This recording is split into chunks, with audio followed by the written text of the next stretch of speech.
Bonjour à toutes et à tous, aujourd'hui je vous retrouve en vidéo pour vous présenter mon deuxième point lecture pour le mois de juillet. Il arrive assez vite mais c'est vrai que j'ai pas mal carburé ces derniers jours, donc du coup je vous présente aujourd'hui comme d'habitude mes 5 dernières lectures. Tout d'abord je vous parlerai en même temps des deux tomes de la duologie, donc The Book of Ivy, donc The Book of Ivy et The Revolution of Ivy, donc paru chez Lumen et écrit par Amy Engel. Ensuite je vous parlerai de Maybe Not, écrit par Colleen Hoover et paru aux éditions Hugo Roman. Après ça, je vous parlerai du troisième et dernier tome de la trilogie, donc Les 100 de Cass Morgan, donc ici Le Retour, paru chez Robert Laffont dans leur collection R. Et ensuite, pour terminer, je vous parlerai de mon petit coup de cœur, à savoir Quelqu'un qu'on aime de Séverine Vidal, paru chez Sarbacane dans leur collection X-Prime. On va donc commencer tout de suite avec la duologie, donc The Book et The Revolution of Ivy. Donc pour ma part, là je n'ai plus que le deuxième tome parce que j'avais emprunté le premier à ma médiathèque et que j'ai déjà dû le rendre. Mais donc dans cette duologie, je pense que beaucoup de personnes en ont déjà entendu parler, elle a pas mal fait parler d'elle à sa sortie. On y suit donc en fait une jeune fille qui s'appelle Ivy, elle est la petite fille d'un homme important, à savoir un Westfall. Et en fait les Westfall et les Latimer sont les deux grandes familles qui s'opposent pour savoir qui va régner sur la ville qui a été construite suite à une sorte d'apocalypse de la Terre. Et donc toute la ville est entourée d'un grand mur. Et à l'intérieur, il y a deux familles qui se sont opposées pour savoir qui allait régner. Finalement, ce sont les Latimer qui ont gagné, donc pas la famille d'Ivy mais l'autre. Et donc deux générations ont passé et maintenant Ivy doit épouser donc Bishop, à savoir le petit-fils du Latimer, pour un petit peu donc sceller l'union entre les deux parties et qu'elles arrêtent en quelque sorte de se faire la guerre.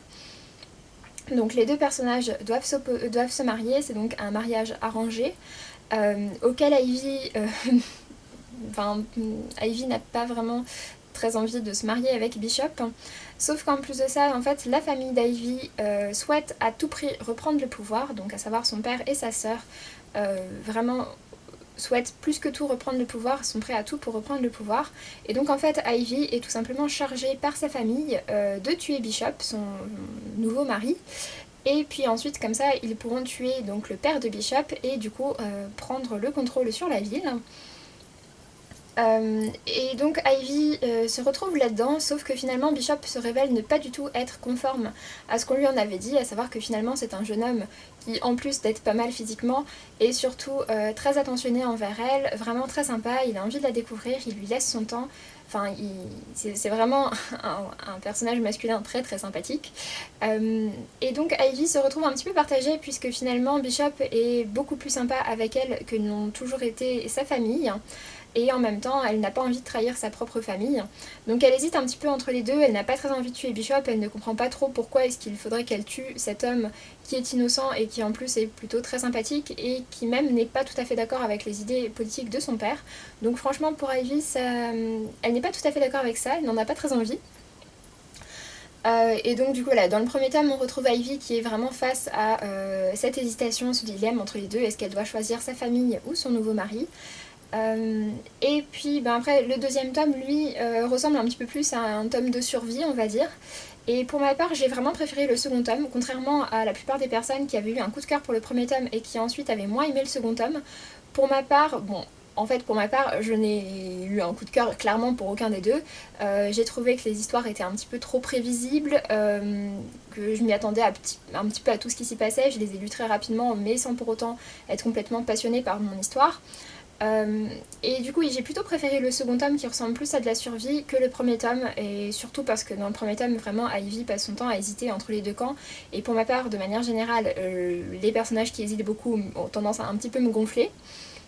Donc pour ma part j'ai vraiment préféré ce tome-ci, mais bon, pour autant ça n'a pas été une lecture extrêmement génial, puisqu'en fait j'ai mis un 3 sur 5 au premier tome et un 3,5 sur 5 au second tome. Donc voilà, je ne partage pas l'engouement général, je trouve que c'est un petit peu trop prévisible, un petit peu trop vu et revu, et que ça manque un petit peu de surprise. Mais par contre, je dois avouer que comme la moitié des lectrices, j'ai quand même beaucoup aimé le personnage de Bishop. Ensuite, j'ai donc lu Maybe Not de Colleen Hoover. Donc Maybe Not, c'est une novella qui fait à peu près 150 pages et dans laquelle on va suivre en fait la petite histoire d'amour entre Warren et Bridget, à savoir deux des colocataires de Ridge, donc le personnage principal masculin de Maybe Someday.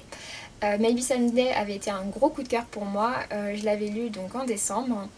Et donc du coup là, suite à la sortie de Maybe Not, j'étais assez curieuse, j'avais quand même envie de savoir de quoi il en retournait.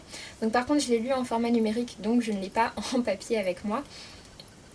Mais donc en fait ça m'a plutôt surprise et plutôt en bien parce que Warren comme Bridget étaient des personnages décrits comme dans Maybe Someday comme étant des personnages qu'on n'avait pas spécialement envie de découvrir, qui n'étaient pas les plus agréables, puisque Warren en gros est décrit comme étant un personnage assez obsédé qui passe son temps à regarder du porno, et Bridget quant à elle est décrite comme étant vraiment la dernière des garces, c'est-à-dire que c'est le personnage le moins aimable, le moins poli, enfin tout ce que vous voulez du livre. Donc du coup voilà, et ensemble ils forment un duo quand même un petit peu improbable, mais qui finalement marche plutôt pas mal.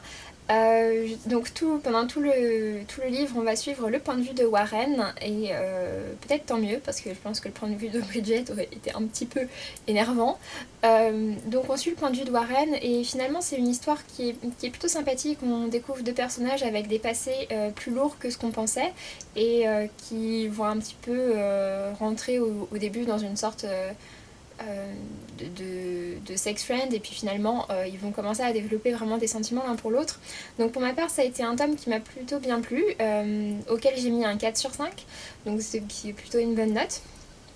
Donc ouais, j'ai vraiment trouvé que c'était une petite lecture qui était fraîche, qui était pétillante, qui était sympathique.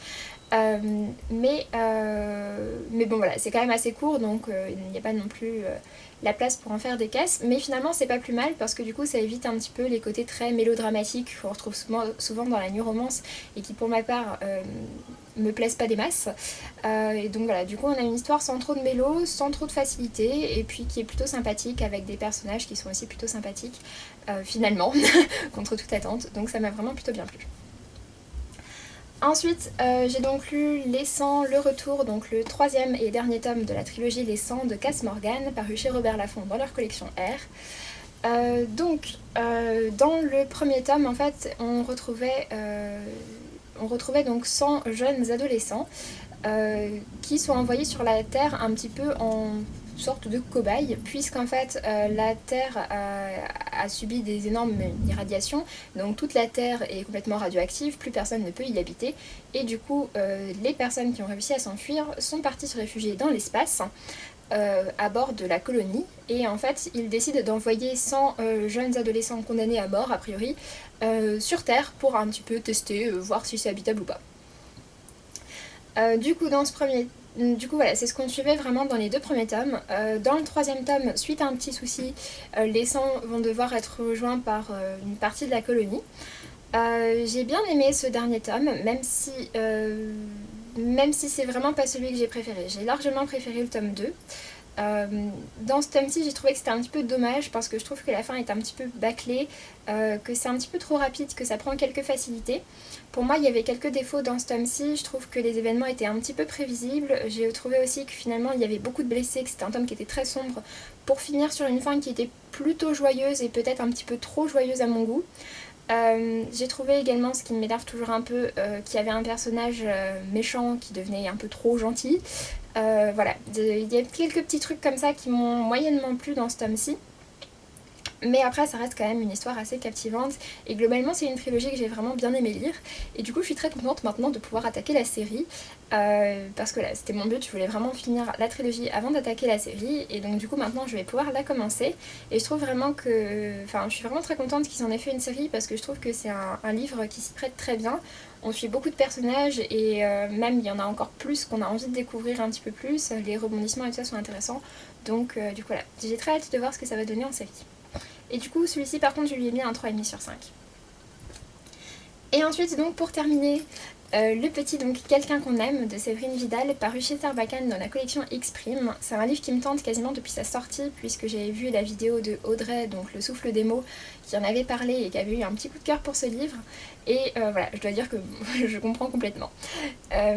Du coup, c'est un tout petit livre qui fait 200 pages, c'est un roman contemporain adolescent, et dans lequel en fait on va suivre un jeune homme qui s'appelle Matt, qui a à peu près 20 ans, et qui décide en fait de partir faire un road trip avec son grand-père, Gary, afin de faire revivre à son grand-père la tournée qu'ils avaient fait en 1958 pour suivre le chanteur de l'époque dont il était fan, donc Pat Boone. Et donc il va partir, il décide comme ça donc de partir un petit peu pour raviver toute la mémoire du vieil homme, puisque malheureusement il a été diagnostiqué atteint d'Alzheimer. Et donc voilà, il ne lui reste plus énormément de temps à vivre, il commence à perdre la mémoire, etc. Donc du coup son petit-fils décide de l'emmener en road trip. Finalement, un petit peu au dernier moment, Matt va apprendre qu'en fait il est papa d'une petite fille de 18 mois qui s'appelle Amber, et donc du coup il se retrouve un petit peu obligé de l'emmener avec lui. Et puis suite à quelques péripéties, ils vont finalement être rejoints dans leur road trip par Antonia et Luc, donc Antonia qui a une petite trentaine d'années et Luc qui est un adolescent. Et donc tous ensemble ils vont partir dans leur van Volkswagen pour faire donc la tournée de Pat Boone. C'est un roman qui m'a vraiment bien plu parce que je l'ai trouvé surtout vraiment très drôle. Je me suis j'ai vraiment rigolé devant pas mal de passages. Mais en même temps, c'est un roman qui est aussi très touchant et qui est malheureusement aussi très triste parce que voilà, ça décrit quand même la maladie d'Alzheimer. Donc forcément, tout n'est pas joyeux dans ce livre. Mais c'est un livre que j'ai vraiment bien aimé. Ce sont que des personnages qui sont un petit peu quand même en reconstruction, qui sont un petit peu paumés et puis qui vont apprendre un petit peu à se reconstruire ensemble, qui vont former une sorte de famille d'adoption. Et voilà, j'ai vraiment beaucoup aimé cet aspect-là. On suit les points de vue de tous les personnages, enfin sauf Amber. Et ouais, ça m'a vraiment bien plu. C'est un petit livre, il fait 200 pages et c'est un roman adolescent, donc du coup je l'ai lu en 2 heures. Mais ça a vraiment été une très bonne découverte pour moi, je suis super contente de l'avoir lu. Et du coup voilà, c'est un petit coup de cœur pour moi, je vous le recommande vraiment. Et du coup je lui ai mis un 5 sur 5. Sur ce, j'en ai terminé avec cette vidéo, je vous dis donc à très bientôt et puis d'ici là, faites de belles lectures. Salut!